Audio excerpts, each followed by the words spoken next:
बरें दिसता आज मंगूर बॉयज आणि हो एक आमदार चषक म्हणून एक टुर्नामेंट ऑर्गनायज केला आणि क्रिकेट ही अशी गेम आसा जी सगळ्यांक जोडटा. आज आमी पळयता की इतले यूथ हांगा ग्राउंडार दिसता आमकां आणि यूथ हे ग्राउंडारूच वचपा जाय. आतां होच ग्राउंड तुमी पळोवपाक गेले जाल्यार हो आतां आनी बरो करपाचो सरकारान ठरयला. आणि क्रिकेट तुमी सगळेच जाणा क्रिकेटी फाटल्यान सगळेच क्रेजी आसा.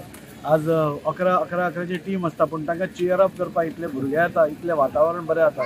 आणि मंगूर बॉयजान म्हाका वातावरण केल्लें आसा की म्हाका दिसता हे 2 दिसाचो हो टुर्नामेंट म्हाका दिसता मंगूर बॉयजांक सगळ्यान पयलीं कॉंग्रेच्युलेट करूंक सोदता कित्याक सेकंड हेंच्यांनी वॉर्ड वायज टुर्नामेंट ऑर्गनायज केल्लो. हो टुर्नामेंट खरोच तेंच्यांनी इतले बऱ्या स्तरार लास्ट इयर केल्लो आणि त्याच्या पेक्षा बरें अरेंजमेंट म्हाका दिसता ह्या वर्सा केलेलें. मागता सगळे आमचे जनतेचे वास्कोच्या लोकांक आमचे वॉर्ड वायज जितले मेंबर्स आसा जितले यंग प्लेयर्स आसा सगळ्यांनी हांगा येवचें ह्या टुर्नामेंटाचो आनंद घेवचो. आमदार चषक जो टुर्नामेंट घडोवन हाडला खरें आमदाराक रेव वालो दिता आणि ऑर्गनायझर जे आमचो शिव आसा आनी तेजी फूल टीम आणि आमचे मांगूर सगळे बॉयज हांव तांकां सगळ्यां कडेन हेच मागता की बरे प्रमाणे जे चल्ला ते अशें आमी वांगडा रावपा जाय.